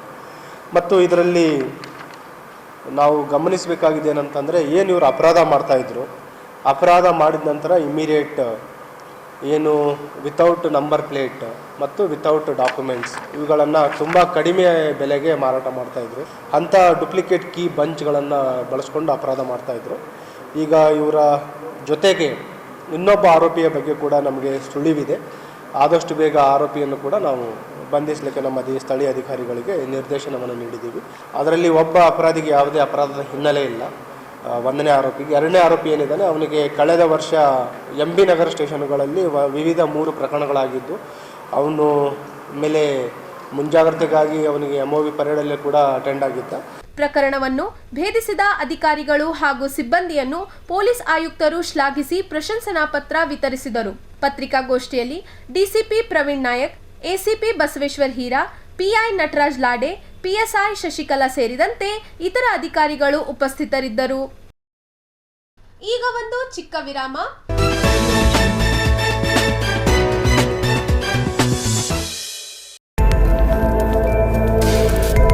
ಇನ್ ಗುಲ್ಬರ್ಗಾ ವಾರ್ತೆಗಳ ಪ್ರಾಯೋಜಕರು Devanand sari centre super market Kalaburagi. Devanand sari centre ಹಲವು ವರ್ಷಗಳಿಂದ ಕಲಬುರ್ಗಿ ಮಹಾಜನತೆಯ ಭರವಸೆ ಗಳಿಸಿರುವ ರೇಷ್ಮೆ ಸೀರೆಗಳ ಅತಿ ದೊಡ್ಡ ಶೋರೂಮ್. ಹಬ್ಬಗಳು, ಮದುವೆ, ಉಪನಯನ ಹಾಗೂ ನಿಮ್ಮ ಮನೆಯ ಶುಭ ಸಮಾರಂಭಗಳಿಗೆ ಬೇಕಾಗುವ ರೇಷ್ಮೆ ಸೀರೆಗಳಿಗೆ ದೂರದ ಬೆಂಗಳೂರು, ಹೈದರಾಬಾದ್ ನಗರಗಳಿಗೆ ಹೋಗುವ ಅಗತ್ಯವಿಲ್ಲ. ದೇವಾನಂದ್ ಸ್ಯಾರಿ ಸೆಂಟರ್ ನೀಡುತ್ತಿದೆ exclusive silk sari collections. Devanand sari ಸೆಂಟರ್ನಲ್ಲಿ ಈಗ ಮದುವೆ ಮುಂತಾದ ಶುಭ ಸಮಾರಂಭಗಳಿಗೆ ಕಾಂಚೀವರಂ ಸೇರಿದಂತೆ wedding brocade saris, pure Dharmavaram ಸೀರೆಗಳು, ಪ್ಯೂರ್ ಬನಾರಸ್ ಸೀರೆಗಳು, pure Uppada silk, pure Ilkal ಸೀರೆಗಳು, pure fancy Gadwal silk, pure Paithani ಸೀರೆಗಳು, ಪ್ಯೂರ್ ಸಾಫ್ಟ್ ಸಿಲ್ಕ್ ಸೀರೆಗಳು ವಿವಿಧ ವಿನ್ಯಾಸಗಳಲ್ಲಿ. ಕಲಬುರಗಿಯಲ್ಲೇ ಅತಿ ದೊಡ್ಡ ಮತ್ತು ವಿಶಾಲವಾದ 10,000 ಚದುರ ಅಡಿ ಇರುವ ಏಕೈಕ ಸ್ಯಾರಿ ಸೆಂಟರ್ ದೇವಾನಂದ್ ಸ್ಯಾರಿ ಸೆಂಟರ್. ಭೇಟಿ ಕೊಡಿ. ದೇವಾನಂದ್ ಸ್ಯಾರಿ ಸೆಂಟರ್, ಕಾಮತ್ ಹೋಟೆಲ್ ಹಿಂದುಗಡೆ, ಸೂಪರ್ ಮಾರ್ಕೆಟ್, ಕಲಬುರಗಿ. ವಿರಾಮದ ನಂತರ ವಾರ್ತೆಗಳಿಗೆ ಮತ್ತೊಮ್ಮೆ ಸ್ವಾಗತ. ಬಲಗೈ ವರ್ಗದ ಸಮುದಾಯಕ್ಕೆ ಒಳ ಮೀಸಲಾತಿ ವರ್ಗೀಕರಣದಲ್ಲಿ ಅನ್ಯಾಯವಾಗುತ್ತಿದೆ ಎಂದು ಒಳ ಮೀಸಲಾತಿ ಹೋರಾಟ ಸಮಿತಿ ಆರೋಪಿಸಿ ರಾಜ್ಯಪಾಲರಿಗೆ ಮನವಿ ಪತ್ರ ಸಲ್ಲಿಸುವುದಾಗಿ ತಿಳಿಸಿದ್ದಾರೆ. ಕರ್ನಾಟಕದಲ್ಲಿ ಒಳ ಮೀಸಲಾತಿ ವರ್ಗೀಕರಣದ ಹಿನ್ನೆಲೆಯಲ್ಲಿ ಬಲಗೈ ವರ್ಗದ ಸಮುದಾಯಕ್ಕೆ ಅನ್ಯಾಯವಾಗುತ್ತಿದೆ ಎಂದು ಒಳ ಮೀಸಲಾತಿ ಹೋರಾಟ ಸಮಿತಿ ಪದಾಧಿಕಾರಿಗಳು ಆರೋಪಿಸಿದ್ದಾರೆ. ಈ ಅನ್ಯಾಯವನ್ನು ತಕ್ಷಣ ತಡೆಯಬೇಕು ಎಂದು ಒತ್ತಾಯಿಸಿದರು. ಈ ಕುರಿತು ರಾಜ್ಯಪಾಲರಿಗೆ ಮನವಿ ಪತ್ರ ಸಲ್ಲಿಸುವುದಾಗಿ ತಿಳಿಸಿದ್ದಾರೆ. ಬಲಗೈ ಸಮುದಾಯದಲ್ಲಿ ಒಟ್ಟು 19 ಜಾತಿಗಳು ಸೇರಿದ್ದು ಒಳ ಮೀಸಲಾತಿ ವರ್ಗೀಕರಣದಲ್ಲಿ ಸಮರ್ಪಕ ನ್ಯಾಯ ದೊರಕಿಲ್ಲ ಎಂದು ಸಮಿತಿ ಪದಾಧಿಕಾರಿಗಳು ಆಕ್ಷೇಪಿಸಿದ್ದಾರೆ. ಕರ್ನಾಟಕ ಸರ್ಕಾರವು ರಾಜ್ಯಪಾಲರ ಅನುಮೋದನೆಗಾಗಿ ಸಲ್ಲಿಸಿರುವ ವಿಧೇಯಕಕ್ಕೆ ರಾಜ್ಯಪಾಲರು ಸಹಿ ಹಾಕಬಾರದು ಹಾಗೂ ಅದನ್ನು ತಿರಸ್ಕರಿಸಬೇಕು ಎಂದು ಅವರು ಮನವಿ ಮಾಡಿದ್ದಾರೆ. ಒಳ ಮೀಸಲಾತಿ ವರ್ಗೀಕರಣದಲ್ಲಿ ಉಂಟಾಗಿರುವ ಅನ್ಯಾಯವನ್ನು ಸರಿಪಡಿಸುವವರೆಗೂ ಸರ್ಕಾರ ಯಾವುದೇ ಹುದ್ದೆಗಳನ್ನು ಭರ್ತಿ ಮಾಡಬಾರದು ಎಂದು ಆಗ್ರಹಿಸಿದ್ದಾರೆ. ಜೊತೆಗೆ ಬಲಗೈ ಸಮುದಾಯದ ಶಾಸಕರು ತಕ್ಷಣವೇ ರೋಸ್ಟರ್ ಬಿಂದು ಪದ್ಧತಿಯನ್ನು ರದ್ದುಪಡಿಸಲು ಕ್ರಮ ಕೈಗೊಳ್ಳಬೇಕು ಎಂದು ಒತ್ತಾಯಿಸಿದ್ದಾರೆ. ಈ ಅನ್ಯಾಯವನ್ನು ತಡೆಯದಿದ್ದಲ್ಲಿ ಮುಂದಿನ ದಿನಗಳಲ್ಲಿ ಹೋರಾಟವನ್ನು ತೀವ್ರಗೊಳಿಸುವುದಾಗಿ ಹೋರಾಟ ಸಮಿತಿ ಎಚ್ಚರಿಕೆ ನೀಡಿದೆ. ಆಗಿರ್ಬೋದು, ಬೇರೆ ಬೇರೆ ಸಮುದಾಯಗಳಿಗೆ ಏನಪ್ಪ ಅಂದ್ರೆ ಕಿತ್ಕೊಳ್ತಕ್ಕಂಥ ಒಂದು ಕೆಲಸ ಏನಪ್ಪ ಅಂದರೆ ಇವತ್ತು ಸಿದ್ದರಾಮಯ್ಯನವರ ಸರ್ಕಾರ ಮಾಡಿದೆ. ಅದಕ್ಕಾಗಿ ನಾವು ತಮ್ಮ ಮಾಧ್ಯಮದ ಮುಖಾಂತರ ಸಿದ್ದರಾಮಯ್ಯ ಸರ್ಕಾರಕ್ಕೆ ಮತ್ತು ವಿಶೇಷವಾಗಿ ಬಲಗೈ ಸಂಬಂಧಿತ ಸಚಿವರಿಗೆ ಮತ್ತು ಶಾಸಕರಿಗೆ ನಾವೇನಪ್ಪ ಅಂದರೆ ಭಾಳ ಅಗ್ರಪೂರ್ವಕವಾಗಿ ಹೇಳ್ತಾ ಇದ್ದೇವೆ. ನಾವು ಇದು ಅನ್ಯಾಯವನ್ನಪ್ಪ ಅಂದ್ರೆ ಸರಿಪಡಿಸ್ರಿ. ಒಂದು ವೇಳೆ ಅನ್ಯಾಯ ನೀವು ಸರಿಪಡಿಸದೆ ಹೋದ್ರೆ ನೀವೇನಪ್ಪ ಅಂದರೆ ಯಾವುದೇ ಕಾರ್ಯಕ್ರಮ, ಬೇರೆ ಬೇರೆ ಕಾರ್ಯಕ್ರಮದಲ್ಲಿ ನಿಮ್ಗೆ ಯಾವುದಕ್ಕೂ ಅವಕಾಶ ಮಾಡಿಕೊಡಲ್ಲ. ನಾವು ನಿಮ್ಮ ಮನೆ ಮುಂದೆ ನಾವು ಧರಣಿ ಹಾಕ್ಬೇಕಾಗ್ತದ, ನಿಮ್ಮ ಮನೆ ಲಾಕೌಟ್ ಮಾಡಬೇಕಾಗ್ತದೆ. ನಾವು ಇದು ಬಲಗೈ ಸಮುದಾಯ ಇಷ್ಟು ಹೆಚ್ಚಿಗೆ ಏನಪ್ಪ ಅಂದ್ರೆ ರೋಷಯುತವಾಗಿ ಬೀದಿಗಳಿಗಿಂತ ಮುಂಚಿತವಾಗಿ ಬಲಗೈ ಸಮುದಾಯದ ಇವತ್ತು ಸಚಿವರು, ಶಾಸಕರು ಏನಪ್ಪ ಅಂದರೆ ಇವತ್ತು ಮುಖ್ಯಮಂತ್ರಿ ಮೇಲೆ ಒತ್ತಾಯ ಹೇರಿ ಇವತ್ತೇನಪ್ಪ ಅಂದರೆ ಇವತ್ತೇನು ರೋಸ್ಟರ್ ಬಿಂದು ಅದು ಮಾಡಿದ್ರಿ, ಆ ರೋಸ್ಟರ್ ಬಿಂದು ಏನಪ್ಪ ಅಂದರೆ ವಾಪಸ್ ತರ್ಕೊಂಡು ಮತ್ತೆ ಅದು ಕ್ಯಾಬಿನೆಟ್ದಲ್ಲಿ ಇಟ್ಟು ಅದು ಏನಪ್ಪ ಅಂದರೆ ಅದು ಕ್ಲಬ್ ಮುಖಾಂತರ ನೀವು ಜಾರಿಗೆ ತೊಗೊಂಬರಿ. ಮತ್ತು ಅಲ್ಲಿ ತನಕ ಏನಪ್ಪ ಅಂದರೆ ಮಾನ್ಯ ಏನು ಗವರ್ನರರ ಅವರು ಕೂಡ ಇದಕ್ಕೆ ಏನಪ್ಪ ಅಂದರೆ ಸೈನ್ ಹಾಕ್ಬಾರ್ದು, ಅದು ವಾಪಸ್ ಕಳಿಸ್ಬೇಕು. ಮತ್ತು ಬೋಧನಕರು ಹೇಳ್ದಂಗೆ ಅಂದ್ರಪ್ಪ ಅಂದರೆ ಜಾತಿ ಪ್ರಮಾಣ ಪತ್ರ ಈಗೇನಪ್ಪ ಅಂದರೆ ABC ಅಂತ ಮಾಡ್ತಾ ಇದ್ದಾರೆ. ಅದು ಎಲ್ಲಿ ಯಾರಿಗೆ ಗೊತ್ತಿಲ್ಲ, ಯಾವ ಕ್ಯಾಬಿನೆಟ್ದಾಗ ಆಯಿತು, ಯಾವ ಆದೇಶ ಆಯಿತು ಅನ್ನತಕ್ಕಂಥದ್ದು ಗೊತ್ತಿಲ್ಲ. ಜಿಲ್ಲಾಧಿಕಾರಿ ಮುಖಾಂತರ ಏನಪ್ಪ ಅಂದರೆ ಇವತ್ತು ತಹಸೀಲ್ದಾರ್ ಏನಪ್ಪ ಅಂದರೆ ನೀವು ಇಲ್ಲಿ ABC ಪ್ರಕಾರ ಪಡಿಬೇಕು ಜಾತಿ ಪ್ರಮಾಣ ಪತ್ರ ಅಂತಕ್ಕಂಥದ್ದು. ಇದು ಸರ್ಕಾರದ ಮತ್ತು ಏನದ ಅಂತಕ್ಕಂಥದ್ದು ನಮ್ಗೆ ಅರ್ಥ ಆಗ್ತಾ ಇಲ್ಲ. ಅದಕ್ಕಾಗಿ ಏನಪ್ಪ ವಿಶೇಷವಾಗಿ ಇವತ್ತು ಬಲಗೈ ಸಂಬಂಧಿತ ಜಾತಿಗಳಿಗೆ ಸುಮಾರು 19 ಬಲಗೈ ಸಂಬಂಧಿತ ಜಾತಿಗಳಿಗೆ ಏನಪ್ಪ ಅಂದರೆ ಅನ್ಯಾಯ ಆಗಿರ್ತಕ್ಕಂಥದ್ದು. ಈ ಅನ್ಯಾಯ ಕೂಡಲೇ ಸರಿಪಡಿಸ್ಬೇಕಂತಕ್ಕಂಥ ನಿಟ್ಟಿನಾಗ ಇವತ್ತು ಬರ್ತಕ್ಕಂಥ ದಿನಗಳಲ್ಲಿ ಮುಂದೆ ಇದೇ ವರದರು ಏನಪ್ಪ ಅಂದರೆ ನಾವೆಲ್ಲರೂ ಕೂತಿರ್ತಕ್ಕಂಥ ಎಲ್ಲ ದಲಿತ ಹಿರಿಯರು ಮತ್ತು ಎಲ್ಲರೂ ಕೂಡಿ ಏನಪ್ಪ ಅಂದರೆ ಆರ್ಗನೈಸೇಷನ್ಗಳು ಎಲ್ಲರೂ ಕೂಡಿ ಮುಂದೆ ಯಾವ ರೀತಿ ಏನಪ್ಪ ಅಂದರೆ ಹೋರಾಟ ಮಾಡಬೇಕು, ಅದಕ್ಕೆ ಏನು ರೂಪಿಸ್ಬೇಕಂತಕ್ಕಂಥದ್ದು ಮುಂದಿನ ದಿನಗಳಲ್ಲಿ ಏನಪ್ಪ ಅಂದರೆ ಸಭೆ ಮುಖಾಂತರ ತಮ್ಮ ಮಾಧ್ಯಮ ಮುಂದೆ ಹೇಳ್ತೀವಿ. ಇವತ್ತೇನಪ್ಪ ಅಂದರೆ ಬಹುಶಃ ಇದನ್ನು ಸರ್ಕಾರಕ್ಕೆ ನಾವು ಆಗ್ರಹ ಮಾಡ್ತಾ ಇದ್ದೇವೆ. ಇದನ್ನು ಏನಪ್ಪ ಅಂದರೆ ರೋಷ್ಟ್ರ ಬಿಂದು ಮಾಡ್ತಕ್ಕಂಥದ್ದು ಕೂಡಲೇ ತಡೆ ಹಿಡಿಬೇಕಂತೇಳಿ ತಮ್ಮ ಮಾಧ್ಯಮದ ಮುಖಾಂತರ ನಾವು ಸರ್ಕಾರಕ್ಕೆ ಆಗ್ರಹ ಪಡಿಸ್ತೀವಿ. ಮೊದಲನೇದಾಗಿ ಈಗಾಗಲೇ ಮಾನ್ಯ ರಾಜ್ಯ ಸರ್ಕಾರ ಆ ವಿಧೇಯಕವನ್ನೇನಪ್ಪ ಅಂತಂದ್ರೆ ರಾಜ್ಯಪಾಲರ ಅನುಮೋದನೆಗಾಗಿ ಕಳಿಸಿದೆ. ರಾಜ್ಯಪಾಲರು ಅದನ್ನು ತಿರಸ್ಕಾರ ಮಾಡಿ ವಾಪಸ್ ಏನಪ್ಪ ಅಂದ್ರೆ ಕಳಿಸಿದ್ರು. ಅದನ್ನು ಮತ್ತೇನಪ್ಪ ಅಂತಂದ್ರೆ ಕರೆಕ್ಷನ್ ಮಾಡಿ ಮತ್ತೆ ಕಳಿಸಿದ್ದಾರೆ. ನಾವು ನಮ್ಮ ಎಲ್ಲ ಸಮುದಾಯದ ಮುಖಂಡರ ಆಗ್ರಹ ಏನು ಅಂತಂದರೆ ರಾಜ್ಯಪಾಲರು ಆ ವಿಧೇಯಕವನ್ನು ಕೂಡಲೇ ವಾಪಸ್ ಕಳಿಸ್ಬೇಕು. ಅದಕ್ಕೇನಪ್ಪ ಅಂತಂದ್ರೆ ಸಹಿ ಮಾಡಬಾರ್ದು ಅಂತಕ್ಕಂಥ ಒಂದು ಆಗ್ರಹ. ಎರಡನೇದು, ಈಗಾಗಲೇ ಈ ಒಳ ಮೀಸಲಾತಿ ABC ವರ್ಗೀಕರಣ ಒಳಗೊಂಡಂತೆ ಜಾತಿ ಪ್ರಮಾಣ ಪತ್ರವನ್ನೇನಪ್ಪ ಅಂದ್ರೆ ಹೊಸದಾಗಿ ಮಾಡ್ತಕ್ಕಂಥದ್ದೇನಪ್ಪ ಅಂದ್ರೆ ಈಗಾಗಲೇ ಕಂದಾಯ ಇಲಾಖೆಗೆ ಏನಪ್ಪ ಅಂತಂದರೆ ನಿರ್ದೇಶನವನ್ನು ನೀಡಿದ್ದಾರೆ. ಅದನ್ನು ಕೂಡ ಹೊಸ ಜಾತಿ ಪ್ರಮಾಣ ಪತ್ರವನ್ನು ನೀಡ್ತಕ್ಕಂಥದ್ದು ಕೂಡ ನಿಲ್ಲಿಸಬೇಕು ಅಂತಕ್ಕಂಥದ್ದೇನಪ್ಪ ಅಂತಂದ್ರೆ ನಮ್ಮ ಆಗ್ರಹ ಇದೆ. ಎರಡನೇದು, ಎಲ್ಲೆಲ್ಲಿ ನೋಟಿಫಿಕೇಷನನ್ನು ಹೊರಡಿಸಿದ್ದಾರೆ ಹೊಸದಾಗಿ ಹೊರಡಿಸ್ಬೇಕಂತೇಳಿ ಏನಪ್ಪ ಅಂತಂದ್ರೆ ರಾಜ್ಯ ಸರ್ಕಾರ ಪ್ಲ್ಯಾನ್ ಮಾಡಿದೆ. ಅದನ್ನು ಕೂಡ ಏನಪ್ಪ ಅಂತಂದರೆ ಈ ರೋಸ್ಟ್ರ್ ಬಿಂದುನಲ್ಲಿ ಆಗ್ತಕ್ಕಂಥ ಅನ್ಯಾಯವನ್ನು ಸರಿಪಡಿಸುವವರೆಗೆ ಎಲ್ಲಿಯೂ ಏನಪ್ಪ ಅಂದ್ರೆ ಕಾಲ್ಫಾರ್ಮ್ ಮಾಡಬಾರ್ದು ಅಂತಕ್ಕಂಥ ಆಗ್ರಹವನ್ನು ಇಟ್ಕೊಂಡು ನಾವು ಈ ಪತ್ರಿಕಾಗೋಷ್ಠಿಯನ್ನು ಕರೆದಿದ್ದೇವೆ. ವ್ಯಕ್ತಿತ್ವ ವಿಕಾಸ ಎಜುಕೇಷನ್ ಸೊಸೈಟಿಯ ಸಂಸ್ಥಾಪಕ ಬಸವರಾಜ್ ಪಾಟೀಲ್ ಓಕ್ಳಿ ಅವರ ಜನ್ಮ ದಿನಾಚರಣೆ ಹಾಗೂ ಶಿಕ್ಷಣ ಸಂಸ್ಥೆಗಳ ವಾರ್ಷಿಕೋತ್ಸವ ಕಾರ್ಯಕ್ರಮದಲ್ಲಿ ಜಯರಾಜ್ ಬಿ ಪಾಟೀಲ್ ಓಕ್ಳಿ ಅವರಿಗೆ ರಾಜಕೀಯಕ್ಕೆ ಪ್ರವೇಶಿಸಲು ಆಹ್ವಾನ ನೀಡಲಾಯಿತು. ಕಾರ್ಯಕ್ರಮವನ್ನು ಉದ್ಘಾಟಿಸಿ ಮಾತನಾಡಿದ ಜೇವರ್ಗಿ ಶಾಸಕ ಹಾಗೂ ಕೆಕೆಆರ್ಡಿಬಿ ಅಧ್ಯಕ್ಷ ಡಾಕ್ಟರ್ ಅಜಯ್ ಸಿಂಗ್ ಅವರು ಬಸವರಾಜ್ ಪಾಟೀಲ್ ಓಕ್ಳಿ ಅವರ ಸೇವೆಯನ್ನು ಸ್ಮರಿಸಿ ಶಿಕ್ಷಣ ಕ್ಷೇತ್ರದಲ್ಲಿ ಅವರ ಕೊಡುಗೆಯನ್ನು ಪ್ರಶಂಸಿಸಿದರು. ಕೇವಲ ಒಬ್ಬ ಶಿಕ್ಷಕ ಮತ್ತು 11 ವಿದ್ಯಾರ್ಥಿಗಳಿಂದ ಆರಂಭವಾದ ಸಂಸ್ಥೆ ಇಂದು ಹೆಮ್ಮರವಾಗಿ ಬೆಳೆಯುತ್ತಿರುವುದು ಅವರ ದೂರದೃಷ್ಟಿಯ ಫಲವೆಂದು ಹೇಳಿದರು. ಸಂಸ್ಥಾಪಕರ ಪುತ್ರ ಜಯರಾಜ್ ಬಿ ಪಾಟೀಲ್ ಓಕ್ಳಿ ಅವರು ಕಾಂಗ್ರೆಸ್ ಪಕ್ಷಕ್ಕೆ ಸೇವೆ ಸಲ್ಲಿಸಿರುವುದನ್ನು ಉಲ್ಲೇಖಿಸಿದ ಅವರು ಜಯರಾಜ್ ಅವರನ್ನು ರಾಜಕೀಯವಾಗಿ ಮುಂದಕ್ಕೆ ತರಲು ಸಂಕಲ್ಪ ವ್ಯಕ್ತಪಡಿಸಿದರು. ಏನು ನಮ್ಮ ಅಖಿಲ ಭಾರತ ಕಾಂಗ್ರೆಸ್ ಸಮಿತಿ ಅಧ್ಯಕ್ಷ ಮಲ್ಲಿಕಾರ್ಜುನ್ ಖರ್ಗೆ ಸಾಹೇಬರು ಹಾಗೂ ಮಾಜಿ ಶಾಸಕರು ಆಗಿರುವಂತಹ ಸುಭಾಷ್ ಪಾಟೀಲ್ ಕಮಲಾಪುರ್ ಅವರು ಹಾಗೂ ಬಿ ಶಿವಣ್ಣ ಅಂತ ಮಾಜಿ ಮಂತ್ರಿಗಳು ಇದ್ರು. ಬಿ ಶಿವಣ್ಣ ಅವರಿದ್ರು. ಮುರಳೀಧರ್ ರಾವ್, ಡಾಕ್ಟರ್ ಮುರಳೀಧರ್ ರಾವ್ ಅವರು ಕೂಡ ನಾವು ಸುಮಾರು ಒಂದು 7-8 ವರ್ಷ ಹಿಂದೆ ಅವ್ರಿಗೂ ನಾವು ಕಳ್ಕೊಂಡಿದ್ದೀವಿ. ಅವರೆಲ್ಲ ಜೊತೆಯಾಗಿ ಒಂದೇ ಸತಿ ಅಂತಹ ಒಂದು ಸಂದರ್ಭದಲ್ಲಿ ಈ ಒಂದು ಸಂಸ್ಥೆಯನ್ನು ಪ್ರಾರಂಭ ಮಾಡಿದ್ದಾರೆ. ಬಹುಶಃ ನಂಗೆ ತಿಳಿದಿರುವಂತೆ ಬಿ ಪಾಟೀಲ್ ಓಕ್ಳಿ ಸಾಹೇಬರು, ನಾವೆಲ್ಲ ಬಹಳ ಸಣ್ಣವರಿದ್ವಿ, ಸ್ಕೂಲಲ್ಲಿ ಓದ್ತಾ ಇದ್ದೀವಿ ನಾವು. ಅಂತಹ ಒಂದು ಸಂದರ್ಭದಲ್ಲಿ ಯಾವಾಗಲೂ ಕೂಡ ನಮ್ಮ ತಂದೆಯವರಾಗಿರೋ ದಿವಂಗತ ಧರಮ್ ಸಿಂಗ್ ಸಾಹೇಬ್ ಜೊತೆ ಯಾವಾಗಲೂ ಇರ್ತಿದ್ರು. ಅವರು 1969ರಲ್ಲಿ ಇಂದಿರಾ ವೇವ್ ಅಂತ ಒಂದು ಬುಕ್ ಬರೆದಿದ್ರು. ಇಂದಿರಾ ವೇವ್ ಅವಾಗ ಅಂತಹ ಒಂದು ಸಂದರ್ಭದಲ್ಲಿ ಅವರು ಬರೆದಿರುವಂತಹ ಒಂದು ಪುಸ್ತಕವನ್ನು ಇಡೀ ನಮ್ಮ ರಾಜ್ಯದಲ್ಲಿ ಮತ್ತು ರಾಷ್ಟ್ರ ಮಟ್ಟದಲ್ಲಿ ಒಂದು ಮಾತಾಗಿತ್ತು. 1977ರಲ್ಲಿ ನಮ್ಮ ತಂದೆಯವರಾಗಿರುವಂತಹ ದಿವಂಗತ ಧರಮ್ ಸಿಂಗ್ ಸಾಹೇಬರು, ಸನ್ಮಾನ್ಯ ಮಲ್ಲಿಕಾರ್ಜುನ್ ಖರ್ಗೆ ಸಾಹೇಬರು ಹಾಗೂ ಸುಭಾಷ್ ಪಾಟೀಲ್ ಕಮಲಾಪುರ್ ಅವರು ಎಲ್ಲರೂ ಶಾಸಕರಾಗಿದ್ದರು. 1973ರಲ್ಲಿ ಬಿ ಪಾಟೀಲ್ ಅವರು MLC ಚುನಾವಣೆಯಲ್ಲಿ ನಿಂತು ಕೇವಲ ಒಂದು 51 ಮತಗಳ ಅಂತರದಿಂದ ಅವರು ಸೋತರು. ಅದ ನಂತರ 1983ರಲ್ಲೂ ಕೂಡ BR ಪಾಟೀಲ್ ಅವರು ಮುಂದೆ ಚುನಾವಣೆ ಬಹಳ ಒಂದು ಕೆಲವು ಮತಗಳ ಅಂತರದಿಂದ ಅವರು ಸೋತಿದ್ರು. ಆವಾಗ ಈ ಒಂದು ಸಂಸ್ಥೆಯನ್ನು ನಮ್ಗೆ ತಿಳಿದಿರುವಂತೆ ಕೇವಲ 1 ಟೀಚರ್ ಮತ್ತೆ 11 ಸ್ಟೂಡೆಂಟ್ಸ್ ಇಂದ ಪ್ರಾರಂಭ ಮಾಡಿ ಇವತ್ತು ಜಯರಾಜ್ ಪಾಟೀಲ್ ಓಕ್ಳಿ ಅವರು ಬಹಳ ಅವರು NSI ಇಂದ, ಯೂತ್ ಕಾಂಗ್ರೆಸ್ ಇಂದ, ನಮ್ಮ ಕಾಂಗ್ರೆಸ್ ಪಕ್ಷದಲ್ಲಿ ಬಹಳಷ್ಟು ಒಳ್ಳೆ ರೀತಿಯಿಂದ ಕೆಲಸ ಮಾಡಿದ್ದಾರೆ. ನಮ್ಮ ಜೊತೆ ಗೊತ್ತಿದ್ದಾರೆ, ಅವರು ಕೂಡ ಇಲ್ಲಿದ್ದಾರೆ. ಮುಂದೆ ಇರ್ತಕ್ಕಂಥ ದಿನಗಳಲ್ಲಿ ಅವ್ರ ಸ್ವಲ್ಪ ಜೊತೆ ನಾವು ತಗೊಳ್ಳೋಣ. ಯಾಕಂದ್ರೆ ಮಾಡ್ತಕ್ಕಂಥ ಅವರು KPSC ಚೇರ್ಮನ್ ಆಗಿದ್ರು. ಬಿ ಪಾಟೀಲ್ ಅವರು KPSC ಚೇರ್ಮನ್ ಆಗಿ KPSC ಮೆಂಬರ್ ಆಗಿ ಬಹಳ ಒಳ್ಳೆ ರೀತಿಯಿಂದ ನಮ್ಮ ಕಲ್ಯಾಣ ಕರ್ನಾಟಕ ಭಾಗದ ಜನರಿಗೆ ಬಹಳಷ್ಟು ಅನುಕೂಲವನ್ನು ಅವರು ಮಾಡಿಕೊಟ್ಟಿದ್ದಾರೆ.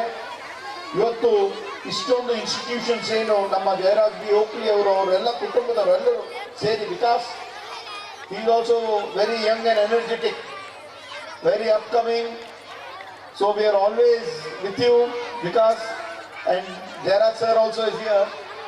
You children, you say like how a father of a nation Mahatma Gandhi once said, you be the change you want to see in the world. Whatever you need to do, I think first you need to take your first step forward, and always you will succeed. And right now we are putting a lot of efforts for education. ನಾವು ನಮ್ಮ ಕಲ್ಯಾಣ ಕರ್ನಾಟಕ ಅಭಿವೃದ್ಧಿ ಮಂಡಳಿ ವತಿಯಿಂದ ಅಕ್ಷರ ಆವಿಷ್ಕಾರ ಅಂತ ಒಂದು ಯೋಜನೆಯನ್ನು ಮಾಡಿ ಮೊನ್ನೆ ತಾನೇ ಜನವರಿ 12ನೇ ತಾರೀಕಿಗೆ ಮಾನ್ಯ ಮುಖ್ಯಮಂತ್ರಿಯವರು, ಉಪಮುಖ್ಯಮಂತ್ರಿಯವರು, AICC ಅಧ್ಯಕ್ಷರು ಎಲ್ಲರೂ ಎಕ್ಸಾಮಿಗೆ ಬಂದಿದ್ರು. ಅಂತಹ ಒಂದು ಸಂದರ್ಭದಲ್ಲಿ ಸುಮಾರು 300 KPS ಶಾಲೆಗಳು ಹಳ್ಳಿಯಲ್ಲಿರ್ತಕ್ಕಂಥ ಜನರಿಗೂ ಕೂಡ ಅನುಕೂಲ ಆಗಬೇಕು ಅಂತ ನಾವು ಪ್ರಾರಂಭ ಮಾಡಿದ್ದೀವಿ. ಬಹುಶಃ ಮುಂದೆ ಬರ್ತಕ್ಕಂಥ 5 ವರ್ಷದಲ್ಲಿ ಇಡೀ ನಮ್ಮ ಕಲ್ಯಾಣ ಕರ್ನಾಟಕ ಭಾಗ, ಯಾಕಂದ್ರೆ ಯಾವಾಗಲೂ ಕೂಡ ಹಿಂದುಳಿದ ಇದ್ದೀವಿ ಅಂತ ಒಂದು ಹಣಪಟ್ಟಿದೆ. ಆದರೆ ಮುಂದೆ ಬರ್ತಕ್ಕಂಥ ದಿನಗಳಲ್ಲಿ ಅದನ್ನು ನಾವು ತೆಗೆದು ಹಾಕಬೇಕು, ಒರೆಸಬೇಕು ಅಂತ ನಾವು ನಮ್ಮೆಲ್ಲರ ಒಂದು ಪ್ರಯತ್ನ ಇದೆ. ಇದೇ ವೇಳೆ ವಿಧಾನ ಪರಿಷತ್ ಸದಸ್ಯ ಗುತ್ತೇದಾರ್ ಅವರು ಮಾತನಾಡಿ, ಕ್ಷೇತ್ರಗಳ ಸಂಖ್ಯೆ ಹೆಚ್ಚುತ್ತಿರುವ ಹಿನ್ನೆಲೆ ಜಯರಾಜ್ ಬಿ ಪಾಟೀಲ್ ಓಕ್ಳಿ ಅವರು ರಾಜಕೀಯಕ್ಕೆ ಬರಬೇಕು ಎಂದು ಆಹ್ವಾನಿಸಿದರು. ಮತ್ತು ಖರ್ಗೆ ಜೊತೆಯಲ್ಲಿ ನಾವು ವಾರ್ಷಿಕೋತ್ಸವಕ್ಕೆ ಬಹಳ 2-3 ಸಲ ಬಂದಿದ್ದೇನೆ ಅವ್ರ ಜೊತೆಯಲ್ಲಿ. ಯಾಕಂದರೆ BB ಪಾಟೀಲ್ ಓಕ್ಳಿ ಅವರು ಬಹಳ ಥಿಂಕ್ ಟ್ಯಾಂಕ್ ಅಂತ ನಮ್ಮಲ್ಲಿ ಕಾಂಗ್ರೆಸ್ ಪಕ್ಷದಲ್ಲಿ, ಯಾಕಂದರೆ ಬಹಳ ಮುಂದಾಲೋಚನೆ ಅವ್ರ ಬಗ್ಗೆ ಬಹಳ, ಯಾಕಂದರೆ ಎಲ್ಲರೂ ಗೌರವ, ಯಾಕಂದರೆ ಅಂಥ ಒಬ್ಬ ನಾಯಕರಾಗಿದ್ದರು ನಮ್ಮ ಪಕ್ಷದಲ್ಲಿ. ಅವರು ರಾಜಕೀಯದಲ್ಲಿ ಬಂದು ಕೆಲವೇ ಮತಗಳಲ್ಲಿ ಸೋತರು, ಆದರೆ ಅವರು ರಾಜಕೀಯದಲ್ಲಿ ಇನ್ನೂ ಗೆದ್ದಿದ್ರೆ ಬಹಳ ಇನ್ನೂ ನಮ್ಮ ಗುಲ್ಬರ್ಗ ಬಹಳ ಅಭಿವೃದ್ಧಿ ಆಗ್ತಿತ್ತು. ಯಾಕಂದರೆ ಅವರು ಮಾಡ್ತಕ್ಕಂಥ ಕೆಲಸ ನಮ್ಮೆಲ್ಲ ನಾಯಕರಿಗೆ ಅಡ್ವೈಸರ್ ಆಗಿದ್ರು. ಧರ್ಮಸಿಂಗ್ ಸಾಹೇಬರಿಗಾಗಲಿ, ಖರ್ಗೆ ಸಾಹೇಬರಿಗಾಗಲಿ ಅಂಥ ಒಬ್ಬ ನಾಯಕರು. ಈಗ ನಾವು ಜಯರಾಜ್ ಪಾಟೀಲ್ ಏನಿದ್ದಾರೆ, ನಾವು ಅವರೆಲ್ಲ ಕಾಲೇಜ್ ಮೇಟ್, ಒಂದೇ ಕಾಲೇಜಿನಲ್ಲಿ ಓದಿದವರು, ನಾವೆಲ್ಲ ಆತ್ಮೀಯ ಮಿತ್ರರು.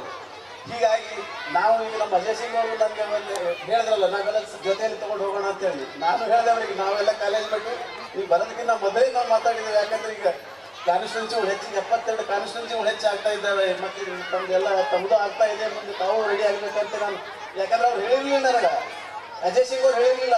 ಅದಕ್ಕಿಂತ ಮೊದಲೇ ನಾವು ಇಬ್ಬರು ಮಾತಾಡಿದೆವು, ತಾವು ನಮ್ಮ ಜೊತೆ ರೆಡಿ ಆಗಬೇಕು ಅಂತೇಳಿ. ಅಂಥ ಒಂದು ಅವಕಾಶನೂ ಬರ್ಬೋದು.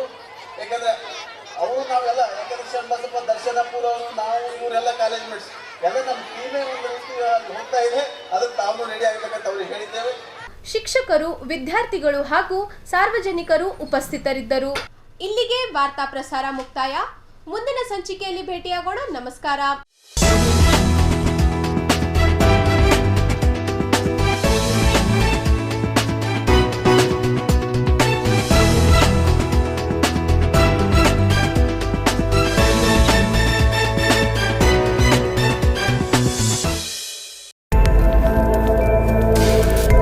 ಇನ್ ಗುಲ್ಬರ್ಗಾ ವಾರ್ತೆಗಳ ಪ್ರಾಯೋಜಕರು Devanand sari centre, super market, Kalaburagi. Devanand sari centre ಹಲವು ವರ್ಷಗಳಿಂದ ಕಲಬುರ್ಗಿ ಮಹಾಜನತೆಯ ಭರವಸೆ ಗಳಿಸಿರುವ ರೇಷ್ಮೆ ಸೀರೆಗಳ ಅತಿ ದೊಡ್ಡ ಶೋರೂಮ್. ಹಬ್ಬಗಳು, ಮದುವೆ, ಉಪನಯನ ಹಾಗೂ ನಿಮ್ಮ ಮನೆಯ ಶುಭ ಸಮಾರಂಭಗಳಿಗೆ ಬೇಕಾಗುವ ರೇಷ್ಮೆ ಸೀರೆಗಳಿಗೆ ದೂರದ ಬೆಂಗಳೂರು, ಹೈದರಾಬಾದ್ ನಗರಗಳಿಗೆ ಹೋಗುವ ಅಗತ್ಯವಿಲ್ಲ. ದೇವಾನಂದ್ ಸ್ಯಾರಿ ಸೆಂಟರ್ ನೀಡುತ್ತಿದೆ ಎಕ್ಸ್ಕ್ಲೂಸಿವ್ ಸಿಲ್ಕ್ ಸ್ಯಾರಿ ಕಲೆಕ್ಷನ್ಸ್.